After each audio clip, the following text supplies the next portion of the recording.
The Commission on Elections has suspended the proclamation of party list groups Duterte Youth and Bagong Generacion over pending disqualification cases. The details from Mon Gualvez.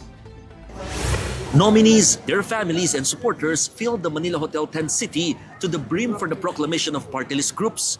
Of over 150 party lists COMELEC certified, only 54 groups were guaranteed a place in 63 seats allotted in the House of Representatives for the 20th Congress. Sa party list po, ang inabot po na number of votes for the party list ay 41,950,292. Dito po binase ang Banat versus COMELEC, dito po binase ang 2% threshold, dito po binase ang additional seat, at dito po binase ang seat na entitled kahit maaari hindi nakakuha ng 2%. Ang sabi ng Supreme Court sa Banat versus COMELEC, lahat ng seats ay dapat punuan. Akbayan, Duterte Youth, and Tingog secured 3 seats, while 4Ps, ACT CIS, and Ako Bicol party lists got 2 seats for getting more or less 1 million votes. Groups ranked 7 to 54 get 1 seat each. However, before the proclamation proper, COMELEC read the resolution that 2 party list groups would not be proclaimed due to pending petitions. They are the Duterte Youth and BH or Bagong Generacion party list. I think po mas unfair kung halimbawa later na proklama ka na, hindi pa nagsisimula yung assumption to office, biglang nagkaroon ng decision, tanggal ka. Mas masakit po yun dahil nagkataasan na ng kamay o tumaas na sa entablado, tapos biglang maaanal pala. Mas maganda po malinis. In response, Duterte Youth said they had answered all issues against them since 2019, which is why they were allowed to hold their posts in 2019 and 2022. The group said it is elevating the matter to the Supreme Court, threatening COMELEC that if their assumption into office is deferred any longer, they would reveal alleged anomalies within the poll body and Congress.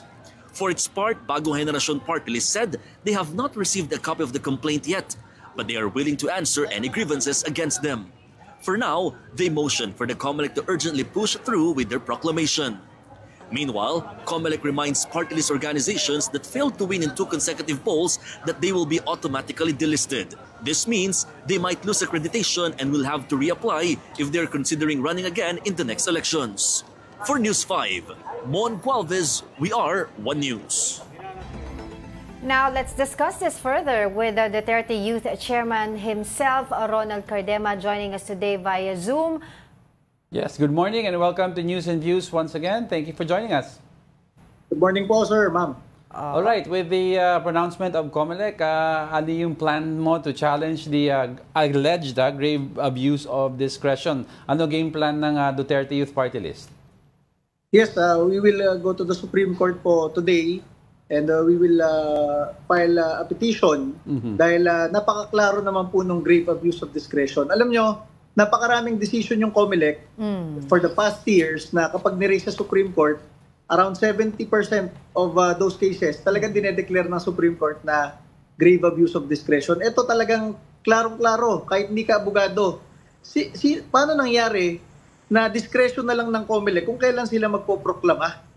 Nasa mismong rules ng COMELEC na kapag meron kang pending issue sa COMELEC at wala namang finality, walang decision, any proclamation will push through. Nasa rules mismo nila. So, we are challenging this decision of COMELEC yesterday na hindi kami iproklama kahapon. And makikita ng Supreme Court yan na grave abuse of discretion na naman yan. Alam nyo, masabi ko sa inyo, sinabihan lang kami 4 hours before proclamation na hindi kami kasali. Kung sinabi nila last week yan, na-challenge pa namin sa Supreme Court yan eh. Sinadya nila na mismong a few hours before the proclamation ginawa. So ano po sa tingin po yung reason behind this, na yung allegation po ninyo na sinadya po nila? Unang-una, syempre, sino bang nagfa-file ng impeachment complaint laban sa Pangulong Bongbong Marcos, Duterte Youth, di ba? Pangalawa, ang Duterte Youth, syempre, nakikita dito na napakaraming Pilipino ay Duterte supporters pa rin dahil nag-number 2 nga sa buong Pilipinas yung Duterte Youth eh. Alam nyo, pag tiningnan nyo yung local absentee voting ng ating mga pulis at sundalo, ang pinakabinoto ng ating mga pulis at sundalo ay Duterte Youth Party List. Pag tiningnan mo yung OFW voting sa iba't ibang bansa, US man yan, Middle East, Hong Kong, Japan, yung mga malalaking population ng OFWs, lahat Duterte Youth Party List ang number 1 sa kanilang area. And dito sa bansa natin, more than 2 million voted for Duterte Youth Party List. Ang masabi natin dyan, nakalagay lang kasi dun sa memo nila kahapon na due to serious allegations since 2019, hindi muna isasama sa proclamation kami kahapon. Masabi ko sa Supreme Court mamaya, if that was really that serious, bakit tumagal ng lampas kalahating dekada yung kaso? Yun nga ho Noong 2022, nanalo rin naman kami, hindi naman binanggit sa amin yan. Akala nga namin, dinismiss na kasi napakawalang kwenta ng kaso. Masabi ko sa inyo kung ano yung kaso, ha? Yun nga po, bigyan po natin ng context, yung balita na ito kasi marami po nagtatanong, ano po ba yung kaso ng 2019? Sino po yung nag-file? What was the reason behind it? Go ahead po. Yes, it was filed in 2019 by Kabataan Party List after we won. Ang sinasabi nilang una, nag-vote buying daw yung Duterte Youth Party List. So sabi ko, paano mangyayari yung kahit piso hindi kami naglalabas para bumili ng boto? Kasi daw, sa speech ko, sabi ko daw, kapag kami sa Duterte Youth Party List ay nanalo, lahat ng aming pondo ay ibibigay namin sa taong bayan. Wala kaming kukurakutin kahit piso. Imagine that.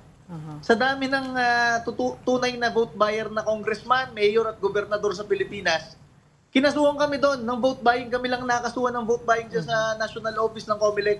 Patungkol lang doon sa sinabi namin na hindi kami mangungurakot, lahat ng aming pondo ibibigay namin sa taong bayan. Yun na yung vote buying na case namin. Pangalawa, sinabi ko rin sa speech ko noong 2019, kapag kami nanalo, debatihin namin kayo hanggang maubos kayo sa Kongreso. Kasi mahilig tayo makipagdebate. Ang ibig ko sabihin nun, yung katulad ng ginawa namin kay Bayan Muna, dinebate namin ng dinebate hanggang natalo sila sa Kongreso. Alam niyo yung kaso sa amin? Kinuha yung paragraph na yon, sinabi hanggang maubos kayo sa Kongreso, meaning Duterte Youth Party List is promoting mass murder in the Philippines. Diyos ko, kahit naman hindi abogado, ordinaryong Pilipino, makikitang hausaw yung mga kaso. So yan yung mga kinaso sa amin. Pangatlong kinakaso sa amin, hindi daw kami rehistrado sa COMELEC. Yan pa isang napaka-bobong rhetoric. Alam nyo, nung 2019 hanggang 2022, kalabang ko yung senior commissioner ng COMELEC. Hindi kami nakakapuntang COMELEC. Si Rowena Guanzon. Paano mangyayaring, hindi kami rehistrado, hindi na kami talaga pinaupo ng kalaban namin. Hindi totoo yung hindi kami rehistrado. Ano ba yun? Okay. I was reading the reports also, going back to 2019, ang nag-file po ng inyong kaso ay ang Kabataan Tayo ang Pag-asa. At ang petitioner na po nito ay nagsasabi na ang Duterte Youth's registration is void ab initio, or ibig sabihin void from the beginning kasi hindi naman daw po kayo legitimate representative ng mga kabataan. So yun po yung parang pinangahawakan nila na pinush po nila ulit noong March 2025. Yes, alam nyo, niraise nila yan after marehistro ang Duterte Youth Party List and after manalo. And ang ginawa nila dyan, nung mapoproclaim na kami ng COMELEC, niraise nila sa Supreme Court yan. Alam nyo ginawa ng Supreme Court? Within 3 weeks, hindi na kami pinatawag na Supreme Court, dinismiss outright ng Korte Suprema and Bank. Bakit? There is no basis daw dyan sa sinasabi nila. Ang totoo dyan, nag-forum shopping sila. Pending yung kaso nila sa COMELEC. Dahil uupo na kami, niraise nila sa Supreme Court, sinipa sila ng Supreme Court. Kaya simula 2020 hanggang 2025, wala ka nang narinig sa kanila kasi dinismiss sila ng Supreme Court. Bumalik lang sila uli nung biglang nag-number 1 sa survey ang Duterte Youth Party List nung 3rd week of March. Nung 4th week of March, biglang sinasabi nila, hindi pwedeng makaupo, may kaso pa. So, timing lang ng timing. Noong 2022, wala naman silang nire-raise. Okay. Doon po sa may last po, before I turn this over to Diego, doon po sa isang report po namin, nakasabi po sa inyo na meron daw po kayong, kumbaga, pag-threaten sa COMELEC, kung hindi daw po kayo pagbibigyan paupuin, ay isisiwalat po ninyo yung allegation po ninyo na may mga anomalya sa Kongreso at sa COMELEC. Why don't we just do it right now? Bakit daw po antayin pa natin? Bakit may mga pag-threaten pa na nangyari? Bakit hindi nyo daw po isiwalat na mismo ngayon yung ginagawa allegedly ng Kongreso at ng COMELEC na anomalya? Alam nyo, ang Duterte Youth Party List, kaisa-isang miyembro ng Kongreso na nagbabalik ng death penalty para sa plunder, para sa heinous crimes, at para sa mga teroristang NPA. Ibig sabihin, on our own way, ginagawa namin ng paraan yan, yung mga alam nating napakalaking mga korupsyon at pandarambok sa gobyerno. Hindi namin kaya talaga i-dismantle yan mag-isa. Diba? Kaya ginagawa namin ng paraan kung ano yung posisyon na binigay sa amin ng taong bayan bilang kongresista. Ang problema, every 3 years na nga lang na may pruweba na democratic country tayo, kasi every 3 years ka lang pwedeng bumoto, kami na binoto ng taong bayan para magpatuloy magsalita at kumatawan sa taong bayan, ayaw pang paupuin. Diba? Kaya sinasabi ko dyan sa mga nasa Kongreso at nasa COMELEC, alam ko inuutusan lang yung COMELEC eh. Bakit? Kapag kami dinisqualify, ang makaka-benefit ay yung nasa ilalim ng party list system, Gabriela, nasa pinakailalim, hindi nakaupo. So pag kami tinanggal, makakaupo yung Gabriela. So masabi ko dyan, it is Who do you think, parang, sino po sa tingin yes? nyo yung may gusto sa Gabriela na makaupo instead kayo? Hindi, grupo-grupo na yan. Siyempre kaaway namin itong mga makakaliwang grupo, kaaway namin yung administrasyon. Siyempre, they will all benefit kung wala yung Duterte Youth Party List. So ang masabi ko lang naman dyan, hindi naman to yung katulad ng away namin ni Rowena Guanzon, na away lang namin yun eh. Di ba? Nagpunta kami Supreme Court, natalo ko si Rowena Guanzon sa Supreme Court. Ito, involved ang lampas 2 milyong Pilipino na bumoto. Di ba? Ang sinasabi sa atin ng COMELEC, every election time, napakahalaga ng kada isang boto, the sanctity of the ballot and everything. Ito, ibinoto na ng 2 milyong Pilipino, ayaw nyo pang paupuin. Kaya sabi ko, kung ganyan rin naman pala, ang treatment ninyo sa democratic processes ng ating bansa, talagang kino-corner nyo kami. Sasabihin ko lahat ng anomalya na alam ko dyan sa COMELEC, mga bentahan ng party list dyan, mga bentahan ng desisyon dyan, at dito sa Kongreso natin, sasabihin ko sa inyo kung paano marami dyan ay kumikita sa mga proyekto. Alam nyo, hindi kami kasali dyan. Hindi kami kasali sa pondo ng Kongreso. Baka hindi nyo alam. Hindi kami binibigyan ng pondo. Pero masabi ko dyan, kasi masasabi dyan, hearsay lang eh. Pero kapag yun ang pinag-uusapan ng lahat ng politiko sa bansa na nakakahalubilo namin, pare, ganito yung bentahan ng desisyon dyan. Pare, ganito yung kita dito sa mga proyekto sa Kongreso. So, hearsay talaga yun kasi kinuwento ng napakaraming kongresista sa amin at napakaraming taga-COMELEC sa amin. Kaya lang kung ganyan lang rin na kino-corner nyo kami, sasabihin na namin kahit hearsay para ma-realize ng mga Pilipino kung paano pinagtutulungan ang pondo ng taong bayan. Pero Ronald, sabi nga nila, why wait for being cornered? Since meron na po kayo daw alam, if you have some evidence held, why don't you just file a case na lang daw against against COMELEC? It's because you're supposedly against institutional corruption, so might as well take down the corruption already immediately, di ba? Para hindi na daw maapektuhan. Yung reklamo kasi ng iba, ba't ngayon lang daw sana lumabas? Sana before, hindi pa kayo nasukol. Sana before election na lang para hindi daw umabot sa ganito. Hindi. Kami nga ang kaisa-isang nagbabalik ng death penalty para sa plunder. Kung kami plunderer o kurakot di siyempre takot rin namin. Yeah. Yan ang ginagawa naming paraan kasi hindi mo naman talaga kayang pabaksakin yung buong sistema. 'Di ba? Ang hirap Nag-iisa ka lang. Kanina in-interview nga ako doon sa kabilang channel. Yung nag-i-interview sa akin, sabi sa akin Sir, ba't ngayon nyo lang sinabi yan? Sino ho ba? Sabi ko, Sir, dati rin kayong kongresista kaya alam nyo yan. Tapos tinigil na yung interview. Kumbaga, it is a very systematic way na baka magulat kayo. Without naming names, Ronald, ano yung mga style na sinasabi sa iyo ng style of corruption within the COMELEC? Di nasabi ko na. Yung nasabi kong... basta ang sinasabi ko sa inyo, ang inyong Duterte Youth Party List, ang kaisa-isang nagpupush dito sa mga investigasyon ng pandarambong sa ating bansa. Alam nyo, ngayon ko lang naisip-isip, sa dami-dami ng politiko at kandidato na may kasong korupsyon, malversation of funds, plunder, bakit sila? Hindi ganun ka-serious yung mga yung iba dyan convicted na nga. Bakit sila hindi na-hold yung proclamation? Bakit kami na wala naman talaga kaming kasalanan, vote buying yung kaso, hindi naman talaga kami nagbumili ng boto kahit piso. Kami yung lumalaban sa teroristang NPA, kami yung kinasuhan ng promoting violence. Mga ganyang kaso ba? Bakit yung amin yung nagpa-hold pa sa amin? Bakit yung mga totoong bumibili ng boto, kumukurakot ng bilyong-bilyong pondo sa gobyerno, bakit sila hindi man lang hinold? Okay. Chairman, the COMELEC po clarified na itong suspension of proclamation doesn't mean na kayo po ay talo, doesn't mean na hindi na po talaga kayo mapoproklama. Yun po ay ibig sabihin lamang iniimbestigahan pa lamang. Why don't we just wait daw and wait for the investigation until before June 30 bago po daw tayo, alam niyo na, mag-ingay ng ganito. Antahin natin yung desisyon na total. COMELEC is the authority of this. That is crazy. Why? The last hearing on our case was December 18, 2019. That was, parang magsi 6 years na. So para sabihin mo ngayon, nananalo na naman kami na, hindi, antayin nyo lang matapos yung kaso. Don't you think COMELEC will be fair to you? Don't you think COMELEC will be fair?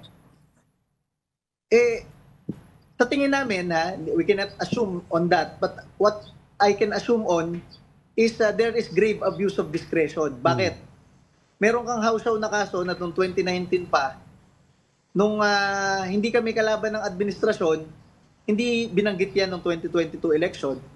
Pero ngayong kami ay kalaban ng administrasyon, imamarka sa amin na, nako, very serious yung allegation sa inyo, kaya hinto muna yung proclamation.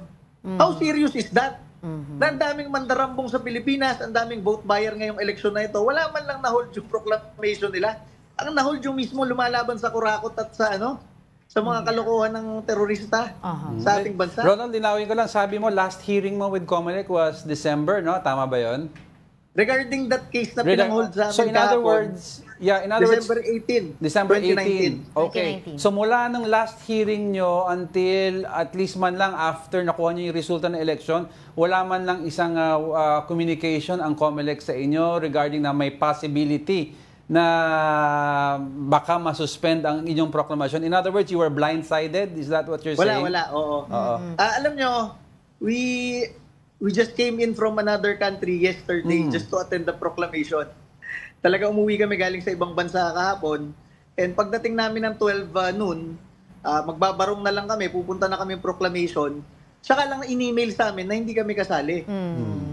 Alam nyo, kung sinabihan kami early last week, di na-challenge pa namin yon. Talagang sinadya nila na kahapon banggitin. Kasi wala nang oras i-challenge eh. Oo. Lastly, Duterte Youth is not the only one na nasuspend yung kanilang proclamation. Meron din pong BH o yung bagong henerasyon. So, hindi po ba natin maisip to na hindi naman po kayo talaga nasi-single out because hindi lang naman kayo yung nasuspende? Nakausap ko si Congresswoman BH Bernadette Herrera di kahapon. Meron lang daw nag-file sa kanila ng kaso last week after election at hindi pa nga nila nakikita yung mismong complaint. Ayan, hinold rin sila. So, bakit may discretion, abuse of discretion? Di sana lahat na may kaso, hinold na. Kung wala kang abuse of discretion mo, di ba? Yung parang mandatory. Kapag may kaso ka, hold ka muna, di ba? Bakit nasa discretion ng COMELEC na, hindi, itong dalawang to may kaso, ito muna yung tigil. Yung ibang may kaso ng korupsyon, kaso ng vote buying, meron dyan, si Congresswoman De Lima, may kaso nga kaka-reverse lang ng Court of Appeals sa kaso sa kanya and others pa na may kaso. Bakit wala man lang na-hold? Mas serious naman yung mga kaso nila. So, linawin lang po natin para sa ating mga kapatid, bago po matapos ang linggong ito, cases will be filed by your team. At kasama na rin po ba dito yung pag-push po ninyo ng impeachment complaint kay against PBBM? Unang-una, mamaya na yung filing namin ng petition sa Supreme Court regarding this grave abuse of discretion ng COMELEC kahapon.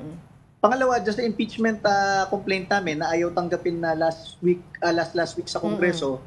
Ang sinuggest sa amin ng napakaraming tao, i-file na lang daw sa opening ng 20th Congress.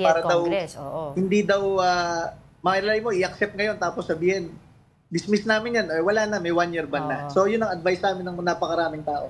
Pero yun, hindi pa natin sure kung makakaupo kayo ng 20th Congress. That's the question. Alright?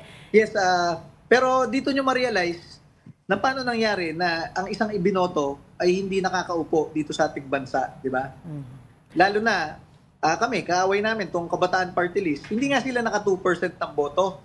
Di ba? Binigyan lang sila ng consideration na kahit hindi sila naka 2%, yun ang requirement para makaupo sa party list system, 2% ng boto. Kahit hindi sila naka 2%, binigyan sila ng tsansa. Tapos kami na talagang milyon-milyon yung boto, ayaw pa upuin at daming sinasabi. Alright, we will continue to get in touch with you. Maraming salamat po sa inyong oras, Duterte Youth Chairman Ronald Cardema. Maraming salamat. Thank you po for this opportunity. God bless po.